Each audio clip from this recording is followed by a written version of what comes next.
마태복음 11장 29절 우리 같이 한 목소리를 봉독하겠습니다. 시작. 나는 마음이 온유하고 겸손하니 나의 멍에를 메고 내게 배우라. 그리하면 너희 마음이 쉼을 얻으리니. 아멘. 네, 오늘 함께 은혜를 나눌 말씀의 제목 한번 따라해 보실까요? 예수님처럼 온유하기. 네, 우리가 예수님처럼 살고자 하고 또 예수님처럼 닮고자 한다면 예수님과 같이 온유해야 될 줄로 믿습니다. 왜냐하면 오늘 본문에 우리가 읽은 것처럼 주님이 온유하시기 때문이고 또한 그 주님의 온유함을 우리에게 배우라 이렇게 말씀하고 있기 때문입니다. 그래서 오늘 말씀을 통해서 저와 여러분의 성품이 주님의 온유한 성품으로 변화되고 또 나타낼 수 있는 우리가 되기를 주님의 이름으로 축원합니다. 성경에 보면요, 온유한 자가 복을 받는데 어떠한 복을 받는가 말씀을 찾아보면 시편 25편 9절에 온유한 자를 정의로 지도하시며 온유한 자에게 그의 도를 가르치시리로다. 하나님이 온유한 자를 가르치시고 깨닫게 하신다라고 하는 것이죠. 또 시편 37편 11절에 보니까 그러나 온유한 자들은 땅을 차지하며 풍성한 화평으로 즐거워하리로다 이렇게 말씀하고 있어요. 하나님이 온유한 자들에게 무엇을 주신다고요? 땅을 주신대요. 우리가 살 땅, 또한 하나님의 나라 뿐만 아니라 이 땅에서뿐 아니라 하나님의 나라에서 영원히 누릴 화평, 이 풍성한 복을 우리에게 주셔서 이 땅에서도 즐거워하고 영원한 즐거움을 주신다. 누구에게? 온유한 자에게. 그래서 예수님께서 산에서 설교하셨던 그 마태복음 5장의 산상수훈의 팔복에 보면 어떤 말씀이 있어요? 온유한 자는 복이 있나니 그들이 땅을 기업으로 받을 것이라. 하나님이 주신다는 거죠. 자, 또 시편 76편 9절에 보니까 곧 하나님이 땅의 모든 온유한 자를 구원하시려고 심판하러 일어나신 때로다. 하나님이 누굴 구원하신대요? 온유한 자를 구원하신대요. 그러니까 이 온유가 얼마나 중요하고 또 우리가 마땅히 주님을 닮아 온유해야 하는가를 말씀해주고 있는 거죠. 그렇다면 도대체 이 온유라는 이 말이 무슨 뜻이고 또 주님의 온유한 성품이 어떤 것인가? 먼저는요, 아마 제가 예전에 이 사진을 보여드리고 말씀을 전한 적이 있습니다. 이 팔복에 대한 말씀을 나눈 적이 있었는데 온유라는 그 말의 원어를 보면 프라우스라고 하는데요, 야생동물이 잘 길들여져서 쉽게 다룰 수 있는 상태, 이게 온유의 뜻이라는 것입니다. 자, 온순함과 온유는 다릅니다. 무조건 착함이 아니라 온유함이라는 건 주인의 뜻을 따라서 주인이 원하는 대로 길들여진 상태, 이게 바로 온유다라고 하는 거죠. 그래서 아무리요 보기에 멋지고 아름답고 좋은 명마라 할지라도 길들여지지 않는 말은 어때요? 사람을 태울 수 있을까요? 없을까요? 없습니다. 자칫 잘못하다가는 큰 낙상의 위험을 초래할 수가 있어요. 큰 사고가 일어날 수 있다는 것입니다. 그러나 이러한 야생마가 어떤 주인을 만나서 잘 훈련받고 길들여지면 어떻게 될까요? 주인이 원하는 대로 가고자 하는 방향대로 이 말은 힘차게 달려가게 될 것입니다.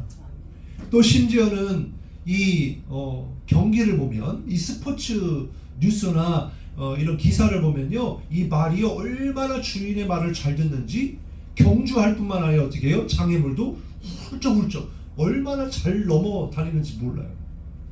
그렇게 주인과 말이 하나가 된 상태, 그래서 주인의 뜻대로 움직여지는 상태, 이게 바로 온유다라고 하는 것이죠. 여기에서 중요한 게 뭘까요? 주인을 잘 만나는 거죠. 우리가 어떤 사람을 만나느냐에 따라서 우리의 인생길은 달라집니다. 이 말을 잘 나타내는 사자성어가 있더라고요. 자, 따라해 볼까요? 근묵자흑. 이게 뭔 뜻이에요? 먹을 가까이 하면 검어진다 라는 뜻입니다. 제가요 이렇게 사무실에서 목양실에서 일을 하다가 프린터가 고장이 날 때가 있어요. 그러면 이제 프린터를 열어가지고 이것저것 만져봅니다. 뭐 제가 기술자는 아니니까. 그리고 또 보니까 잉크가 떨어져서 잉크를 넣어야 될 때도 있고. 근데 그렇게 하다가 손에 쫙 묻어요. 근데 이 잉크가요 잘 지워지질 않습니다. 그래가지고 얼마나 그냥 이 프린터 때문에 얼마나 그냥 애를 먹었는지. 우리가 뿐만 아니라 우리가 인생을 살아가면서 많은 것들이 우리에게 영향을 주는데 그 중에 하나가 뭡니까? 어떤 사람을 만나느냐가 얼마나 우리의 인생에 큰 영향을 끼치는지 몰라요. 그래서 선하고 좋고 긍정적인 사람을 만나면 어떻게 됩니까? 나도 그 사람처럼 긍정적인 사람이 되고 또 마음이 부드럽고 좋은 사람이 되는가 하면 나쁜 사람을 만나요. 나쁜 친구를 사귀입니다. 그럼 어떻게 될까요? 나도 나쁜 사람이 되고 또 물이 들어서 부정적인 그런 생각과 또 사고를 치기도 하죠. 그런 것처럼 누구를 만나느냐, 누구를 사귀느냐, 이것이 우리 인생에 엄청난 영향을 끼치기 때문에 우리는 누구를 잘 만나야 된다? 사람을 잘 만나야 된다라고 하는 것입니다. 이처럼 사람 하나를 만나는 것도 우리가 그 사람에게서 물이 드는데 우리는 누구를 만나야 될까요? 우리는 예수님을 만나야 될 줄로 믿습니다. 그리고 그 주님을 가까이 하고 주님을 닮아야 할 줄로 믿습니다. 왜 그래요? 예수님은 우리에게 좋은 것을 주시는 분이시기 때문에 그렇습니다. 그보다도 좋은 것을 주시는 것뿐만 아니라 주님이 누구시기 때문에 생명이시기 때문에 구원이시기 때문에 우린 주님을 만나야 하고 주님을 가까이 해야 될 줄로 믿습니다. 그래서 그 주님을 만나면 주님을 가까이 하면 주님과 함께 살면 그래서 주님이 내 안에 들어오셔서 나의 삶을 다스려 주시면 우리는 어떻게 된다? 주님을 닮게 된다. 주님께 물들게 된다. 그 중에 하나가 뭐예요? 주님의 온유한 성품을 우리가 담게 된다 라고 하는 것입니다. 근데 사실은 우리가 예수님을 만나기 전에 우리의 성품은 어떻습니까? 온유합니까? 그렇지 않습니다. 말씀드린 것처럼 온유는 주인의 뜻을 따라서 얼마든지 그러면 내 어떤 자의적인 생각이나 판단이나 또 내 뜻이나 내 의지를 어떻게 해야 돼요? 내려놔야 되는데 사람이 어때요? 내 마음대로 살고자 하고 내 멋대로 살고자 하고 내 뜻대로 살고자 하고 내 길로 행하는 그런 마음의 습성이 있지 않습니까? 그런데 왜 그렇게 행해요? 이것이 옳다라고 생각하기 때문에 그렇습니다. 내가 가는 길이 옳은 길이고 내가 이렇게 하면 잘 될 거라고 하는 생각이 있기 때문에 하나님이 원하시는 길이 아니라 바른 길이 아니라 내 길로 행한다라고 하는 것이죠. 그래서 여러분 얼마나 자기중심적인지 그 대표적인 사람이 있죠. 누가 있어요? 갓난아기가 그렇죠. 갓난아기가 어때요? 얼마나 자기중심적인지 몰라요. 얼마나 이기적인지 몰라. 엄마가 힘든 줄도 모르고 아빠가 힘든 줄도 모르고 뭐만 해요? 내가 원하는 것을 갖기 위해서 그냥 울어제끼죠. 잠도 안 자요. 그냥 막 그냥 짜증 부리고요.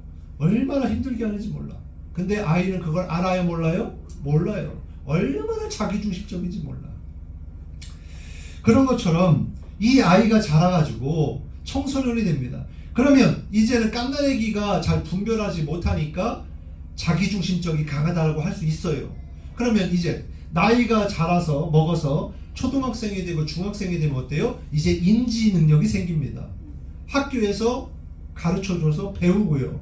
또 인생을 조금씩 알아갑니다. 근데도 어떻게 해요? 말을 잘 들어요? 안 들어요? 안 들어요. 죽어라 안 들어. 그래서 소위 질풍노도의 시기에 들어가게 되면 이 학생들은요 갓난아기보다도 더 말을 안 들어. 갓난아기는 가만히라도 있지. 근데 이 청소년기에는 어떻게 해요? 반대로 행해요. 반대로. 그것이 잘못되는지 아는지 모르는지 아무리 가르쳐줘도 깨구리처럼 청개구리처럼 말을 듣질 않아요.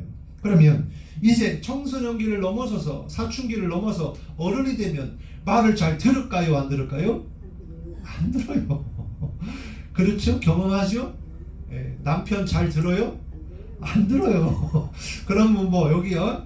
예, 아내는 말 잘 들어요? 안 들어요. 애도 안 들어.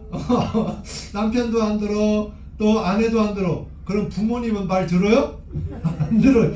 도대체 왜 이렇게 말을 듣는 사람이 없어? 왜 그래요? 우리의 습성이 그렇다는 거예요. 우리의 자기중심적인 옛사람의 모습의 본성이 내 마음대로, 내 멋대로, 내 생각대로, 내 뜻대로 살고자 하는 그런 성품이 우리 가운데 있기 때문에 그렇습니다. 그런데요, 우리가 주님을 만나면 어떻게 됩니까?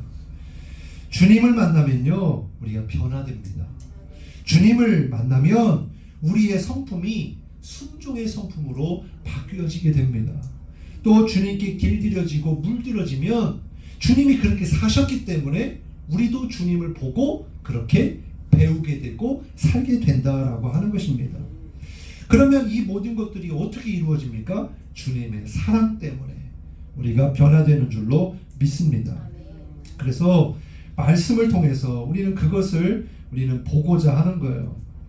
사람이 가르친 대로만 살 수 있다면 얼마나 좋겠습니까마는, 그런데 가르친다고 되는 게 아니라 사랑을 받으면, 은혜를 받으면, 주님을 만나면 우리는 그렇게 주님을 통하여서 우리는 변화되게 되는데, 첫 번째로 우리가 변화되는 게 뭡니까? 우리의 소속이 바뀌어져요. 우리의 신분이 바뀌어집니다. 우리가 예수님을 만나기 전에는 누구를 주인으로 삼고 누구에게 물들어서 살아요? 마귀에게 종되어 삽니다. 그런데 예수님을 만나면 어떻게 됩니까? 하나님의 자녀로 새롭게 변화됩니다. 옛사람의 본성이 있을지라도 그것을 이길 만한 믿음과 능력이 생기고요, 성령이 우리의 성품을 주장하셔서 성령이 계시면 열매가 맺어지죠. 그래서 갈라디아서 5장 22절부터 보면 성령의 열매가 맺어지게 된다라고 하는 것처럼 우리는요, 주님을 닮게 돼요. 그렇게 주님께 물들어가게 됩니다. 중요한 것은 뭐라고요? 자, 한번 따라해볼까요? 예수님을 내 삶의 주인으로, 나의 구원자로 인정해야 됩니다. 네, 주님을 만나고 또한 주님을 나의 삶의 주인으로, 구원자로 인정하고 나를 주님께 맡기는 거예요. 주님, 내 모진 것, 내 모간한 것, 이것을 다 주님께서 다 깨끗하게 부드럽게 주님 만들어 주옵소서 맡기는 거예요. 그리고 두 번째는 뭡니까? 따라해 보겠습니다. 예수님의 멍에를 메고 온유한 성품을 배우는 것입니다. 네, 오늘 말씀에 그렇게 나오지요. 자, 그런 것처럼 우리는 예수님을 나의 주로 삼고 구원자로 고백하며 주님의 온유한 성품을 배우는 우리가 되어야 할 줄로 믿습니다. 그러면 우리가 져야 할 멍에와 배워야 할 예수님의 온유한 성품은 무엇일까요? 따라해 보겠습니다. 사랑입니다. 자, 고린도전서 13장 4절에 보면요, 이렇게 말씀하고 있어요. 사랑은 오래 참고 사랑은 온유하며, 이렇게 되어 있습니다. 사랑의 특징 중에 하나가 뭐예요? 온유라는 거예요. 사랑은 온유하며. 자, 그러면 왜 사랑이 온유함일까요? 고린도전서 13장 1절부터 3절에 보면요, 이렇게 말씀합니다. 내가 사람의 방언과 천사의 말을 할지라도 사랑이 없으면 소리나는 구리와 울리는 꽹과리가 되고, 내가 예언하는 능력이 있어 모든 비밀과 모든 지식을 알고 또 산을 옮길 만한 모든 믿음이 있을지라도 사랑이 없으면 내가 아무것도 아니라, 이렇게 말씀해요. 자, 예수님에게는 무엇이 있습니까? 무한한 능력이 있는 분이십니다. 또 모든 비밀과 지식을 다 통달하신 분이세요. 그리고 얼마든지 이 산을 들어 저리로 옮기라 하시면 옮겨질 만한 그러한 믿음을 가지고 계십니다. 그런데 주님은 어떻게 하셨습니까? 자신을 비방하고 배신하고 침뱉고 주먹질하고 예수님을 십자가에 못 박아야 한다고 소리치는 그런 사람들과 재판관들을 어떻게 하셨어요? 그들과 싸우셨어요? 다투셨어요? 자신의 능력으로 그들을 죽이셨습니까? 그러지 않으셨습니다. 오히려 그들을 위하여 자신의 목숨을 내어주셨어요. 정말 도수장에 끌려가는 양처럼, 또 돼지처럼, 소처럼 그냥 묵묵하게 무덤덤하게 그 십자가의 길을 걸어가셨습니다. 온갖 수모를 당하셨고요, 고통을 당하셨고요, 십자가에 달려 죽으셨습니다. 그때 주님은요, 능력은 있으셨는데 얼마든지 그것을 내려놓으실 수 있는, 얼마든지 하실 수 있는 지혜와 지식과 능력이 있으셨는데 그렇게 하지 않으셨다라는 거예요. 왜 그랬을까요? 주님의 온유한 성품 때문에, 다시 말해서 우리를 향한 사랑 때문에 자기의 힘을 함부로 남용하거나 과시하거나 쓰지 않으셨다라고 하는 거예요. 이것이 바로 예수님의 온유한 성품이었다라고 하는 거예요. 마태복음 12장 19절에 보면요, 이렇게 말씀합니다. 그는 다투지도 아니하며 둘레지도 아니하리니 아무도 길에서 그 소리를 듣지 못하리라. 주님은요, 함부로 다른 사람들과 싸우거나 다투지 않으셨어요. 자, 누가 싸웁니까? 누가 다툽니까? 내가 이길 것 같고 내가 힘이 있고 능력이 있다고 생각할 때 싸우죠. 만약에 내가 아무런 힘이 없어요, 그럼 싸우려고 해요, 안 해요? 안 싸울 겁니다. 만약에 엄청나게 싸움을 잘하는 격투기 선수랑 부딪혔어요. 또 등치가 엄청나게 크고 힘이 엄청나게 센 사람하고 부딪혔어요. 그럼 어떻게 해야 될까요? 아유, 죄송합니다. 그렇게 하죠? 그렇게 해야 살아. 큰일 나요. 네? 그러면 힘이 좀 약해 보여. 네? 나보다 좀 없어 보여. 가난해. 나보다 나이도 적어. 그럼 어떻게 해요? 에이, 그렇게 해요, 안 해요? 근데 그렇게 하면 안 된다라는 거예요. 그것을 제어할 능력이 바로 온유다라고 하는 것입니다. 힘이 있지만 함부로 쓰지 않는 거예요. 필요할 때 쓰고요, 주인이 원할 때 쓰는 거, 이게 바로 온유함인데, 그 온유함의 핵심이 뭐냐? 사랑이다. 사랑. 그래서 예수님은요, 다투지 않으셨고요, 싸우지 않으셨어요. 그리고 디도서 3장 2절에도 보면요, 이렇게 말씀해요. 아무도 비방하지 말며 다투지 말며 관용하며 범사에 온유함을 모든 사람에게 나타낼 것을 기억하게 하라. 자, 주님의 온유한 성품을 가진 사람은 어떻게 합니까? 다른 사람에게 비방하거나 다투지 아니하고 오히려 관용하고, 그리고 나의 온유함을 나타내는 그런 사람이다 라고 하는 것이죠. 그러므로 우리 안에 주의 사랑이 임하면, 주의 사랑이 충만하게 임하면 어떻게 될까요? 우리의 성품이 온유한 성품이 되는 줄로 믿습니다. 그래서 중요한 게 뭐냐? 우리에게 능력이 있고 지식이 있고 큰 믿음이 있을지라도 그것을 자랑하거나 남을 해치거나 다투는 일에 사용하는 게 아니고, 그 주신 능력 가지고 뭐예요? 예수님을 위하여, 또한 예수님처럼 주님이 지셨던 멍에를 나도 지고 예수님이 가신 십자가의 길을 나도 걸어가고, 그리고 무슨 일을 행하든 뭐 어떤 사람을 만나든 어떻게 행해야 돼요? 사랑으로 행하는 저와 여러분이 되시기를 주님의 이름으로 축원합니다. 이게 바로 예수님의 온유한 성품입니다. 두 번째로, 주님의 온유한 성품, 우리가 배워야 할, 져야 할 그 성품은 뭡니까? 따라해 보겠습니다. 말씀을 받고 순종하는 것입니다. 자, 성경에서요, 예수님 말고 온유하다, 이 사람은 정말 온유하다 라고 일컬어지는 유일한 한 사람이 있어요. 성경에 온유 치면요 많이 나오는데요, 이 사람은 온유하다 이렇게 말한 사람은 딱 한 사람이에요. 누굴까요? 모세입니다. 자, 민수기 12장 3절에 보니까 이렇게 말씀해요. 이 사람 모세는 온유함이 지면의 모든 사람보다 더하더라. 모든 지면에 살아가는 사람들 중에 모세보다 온유한 사람이 없다. 이렇게 성경은요 모세를 평가하고 있어요. 소개하고 있습니다. 그러면 아니, 어떻게 모세가 이러한 엄청난 칭찬을 받을 수 있었을까? 어떻게 모세는 온유함이 지면의 모든 사람보다도 더하다고 성경이 말씀하고 있는 것일까? 여러분, 모세는 어떤 사람입니까? 혈기가 가득했던 사람입니다. 또 사람을 죽인 사람입니다. 그런데 어떻게 그 사람이 또 출애굽 과정 속에서도 분노하여, 그래서 하나님이 명하시지도 않고 자기의 감정을 따라서 반석을 쳐서 물이 나오게 하는 바람에 그는 가나안 땅에 들어가지 못했잖아요. 그런데 어떻게 마음이 온순하지도 않고 착하지도 않고 그런 사람이 어떻게 온유함이 이렇게 가장 크다라고 성경은 말씀하고 있을까?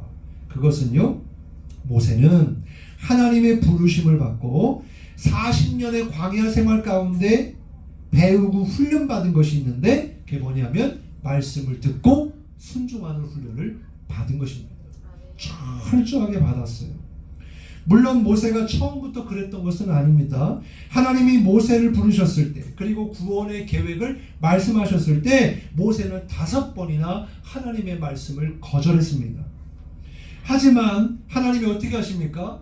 그럼에도 불구하고 계속해서 모세에게 말씀하셨습니다. 그리고 어떻게 하셨어요? 내가 너와 함께함을 보여주셨어요.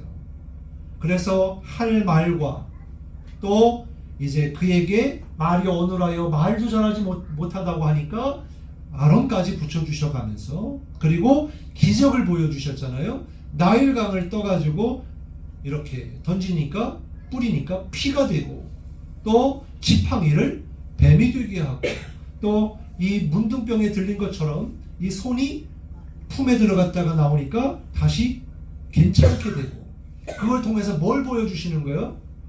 내가 한다는 거예요. 내가. 하나님이 하시겠다. 내가 너와 함께 한다. 너는 걱정하지 말고 뭐만 해라? 순종만 해라. 그럼 내가 하리라. 그것을 보여주시고 훈련시켜 주시고 깨닫게 하신 거예요. 그리고 또 이제 출애굽할 때 뭘 보여주십니까? 10가지의 표적을 통해서 하나님의 구원의 역사를 이루시죠. 뿐만 아니라 뭐예요? 광야에 나오자마자 첫 번째 홍해를 만나잖아요. 아니, 홍해가 있고 뒤에선 병사들이 쫓아오는데 이걸 어떻게 살아요? 싸울 능력도 없고 또 건너갈 길도 없는데 어떻게 합니까?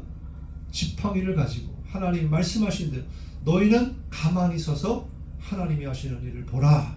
그렇게 하니까 이 바람이 그냥 어디서부터 사방에서 불어와가지고 동풍이 불어와서 이 강을 2개로 나누어 가르시고 벽을 세워 땅을 어떻게 해요?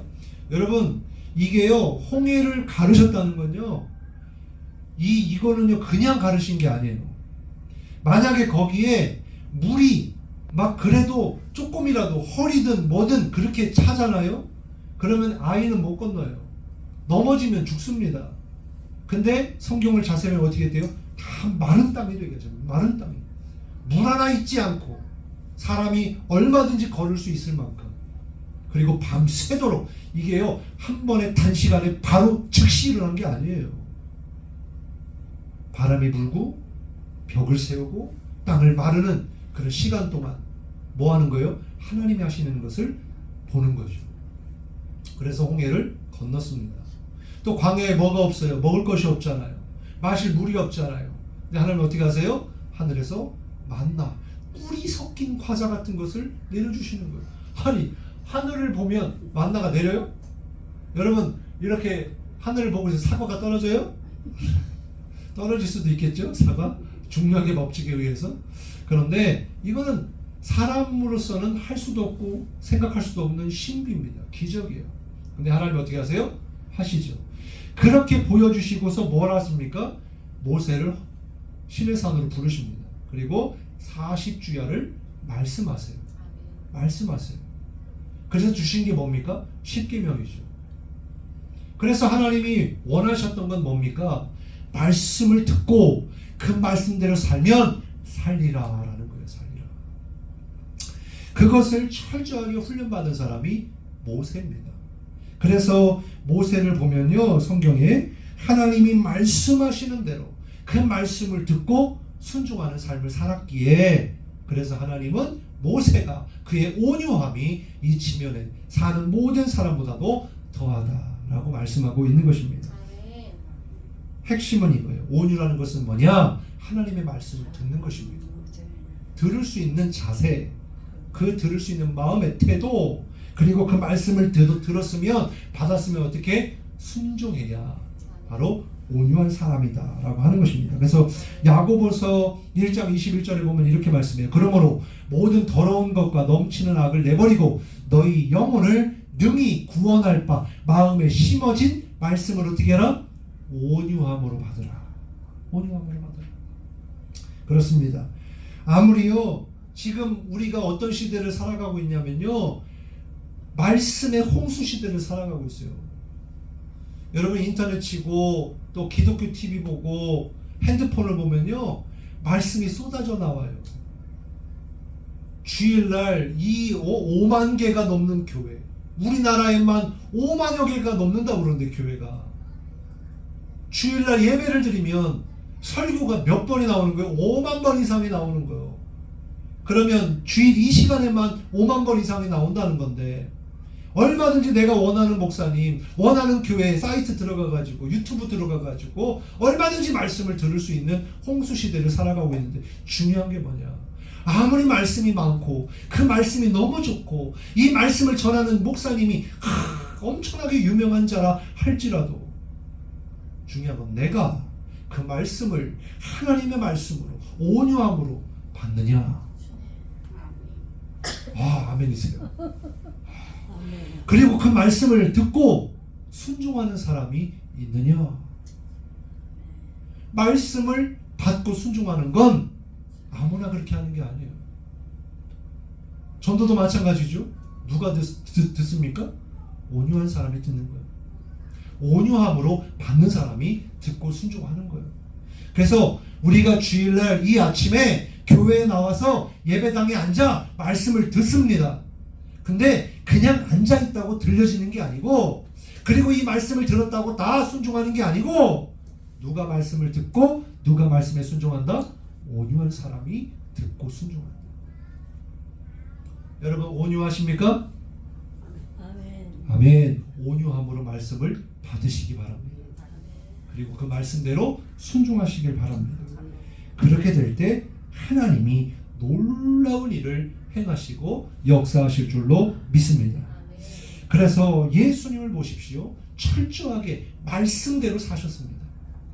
내 뜻, 내 생각, 내 경험, 내 믿음 가지고 산 게 아니고요, 하나님의 믿음으로, 하나님의 능력으로, 하나님의 말씀대로 태어나면서부터 승천하시기까지 지금도 하나님의 길로 행하고 계십니다.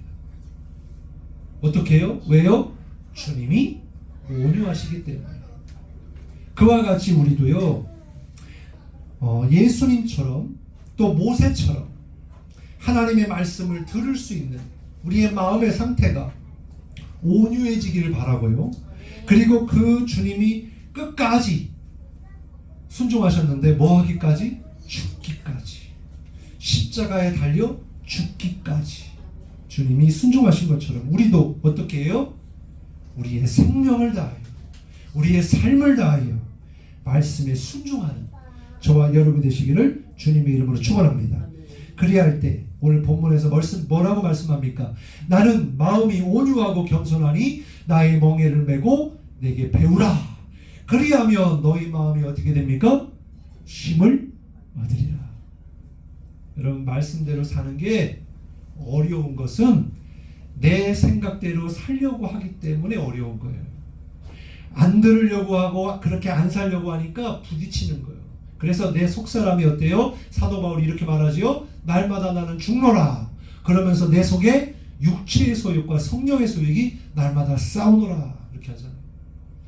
맨날 싸우는 거예요. 근데요, 나를 죽이고 그냥 주님 말씀하세요, 내가 그렇게 살겠습니다 라고 하면 어떻게 돼요? 그때의 참된 평강이, 참된 쉼이, 참된 안식이 우리 가운데 임하게 된다. 그래서 마태복음 11장 28절에 보면 우리가 잘 아는 말씀이 나오죠.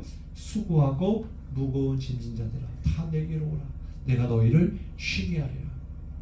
어떻게 쉰다고요? 온유함을 가질 때, 겸손할 때, 주님을 배울 때 우리의 마음이 그런 쉼을 얻게 될 줄로 믿습니다. 그래서 한 주간 동안 이 말씀 붙잡고 사시면서 하나님 나를 쓰세요. 내게 주신 능력과 지혜와 지식을 하나님을 위해 쓰겠습니다. 나를 사용하여 주옵소서. 그리고 다른 사람들과의 관계 속에서도 함부로 다투거나 내 힘을 자랑하거나 함부로 욕하거나 그러지 말고 온유함으로 그 사람들을 품고 위에서 기도해주고 주님의 온유한 성품을 나타내는